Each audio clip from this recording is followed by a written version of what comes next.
Have you ever wondered what it feels like to grip and slide in perfect harmony that they constantly fight for your attention and affection?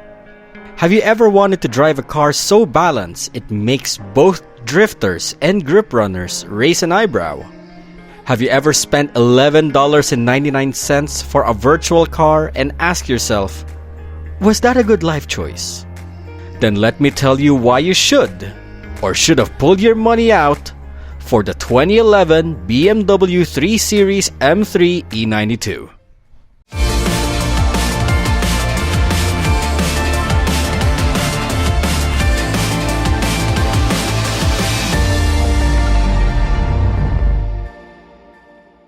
Welcome to Why You Should, where if someone wanted every single unit after you, and his lackey asked everyone, he meant everyone! Do know that whatever I say about the car doesn't reflect on its overall performance in its entirety with regards to performance in comparison to other vehicles in the game. If you're here because a certain bounty hunter won't stop leaving you alone even after your precious M3 of the previous gen got totaled from escaping him down the mountain road at night, smash that like button, share this with your fellow RM drivers, and don't forget to subscribe so you never miss a poll-worthy pick.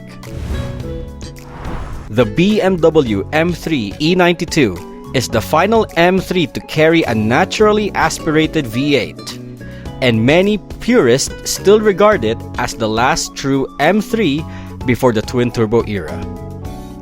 It was designed as a daily driver with a racing heart, known for its precise handling, linear power band, and that unmistakable M Division flair. In Racing Master, this legend appears as a legendary sports class vehicle, balanced to a fault and built to reward clean, deliberate driving with just enough edge to let loose when needed. Its unlock, however, is limited, and I don't mean by the banner. It is unlockable as a 90-day mega pack for $11.99 to unlock permanently, and an additional steep $50 upgrade to ECU 5. But what you get is a sports car that thrives in competitive lobbies, especially with tuning love. The M3 E92 comes with a 4-liter naturally aspirated V8, pushing 414 horsepower and weighing in at 1655 kilograms in a front-engine rear-wheel drive layout. It sits in the sports class under legendary rarity with a clean power delivery and one of the smoothest acceleration ramps in the tier. For customization, BMW lets you play. All parts are fully customizable and paintable, making it one of the more accessible canvases in its class for both competitive tuning and visual flair. Whether you're going for track-ready or street menace, the E92 has the pieces to match.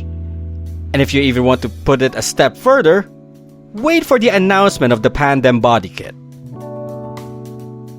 The M3 E92 features a consistent super acceleration trait, helping it keep pace with punchier sports class rivals. It maintains strong grip through drifts up to the mid-drift range, making it easy to control while still being competitive. It also benefits from great slipstream synergy, gaining an extemporaneous speed boost when tailing. The super acceleration cap is set at 210 km per hour, and even after hitting that, its acceleration drop-off is mild, only about 75%, which is manageable in long straights. Despite its strengths, however, the E92 tends to overshoot corners, especially when aggressive counter-steering is involved.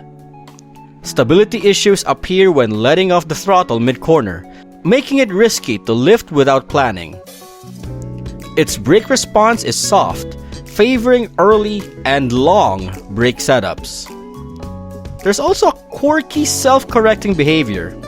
It may try to return to grip in mid-drift, cutting drifts shorter than expected. And in long sweeping grip corners, it may oversteer unexpectedly, causing speed loss if not managed properly. Out of the box, the E92 is already very usable at basic tune. However, to truly unlock its mid to high tier potential, players should shift toward 13232, focusing on improving high angle drift handling, optimizing cornering stability, and pairing it with hard tires to enhance grip retention and prolong drift chains on wide tracks. If you still feel the wheel spin is a deterrent to your driving, switching to a top speed-oriented engine tune would fix it. This car likes to go wide, so enter drift markers earlier than usual to nail tighter apexes. On uneven terrain or jumps, avoid sudden grip correction on throttle lifts.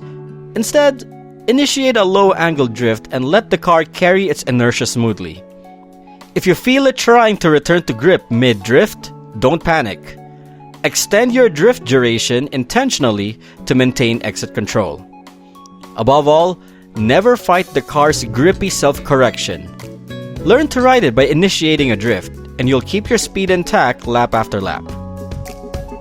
The BMW M3 E92 is a technical powerhouse, disguised as a gentle sports coupe. It's built for those who want to master clean lines, chain consistent drifts, and flex with naturally aspirated swagger. It won't forgive you for bad inputs, but if you treat it right, it'll reward you with one of the most balanced and competitive driving experiences in the sports class. It's a machine of finesse, not brute force. So if you want to learn how to drive clean, fast, and just sideways enough to matter, this is where your training arc begins. But that's just my take. What car do you want to see me break down next? And if you paid for the E92 M3, drop your experience in the comments. Help out the ones still on the fence or kicking themselves for skipping it.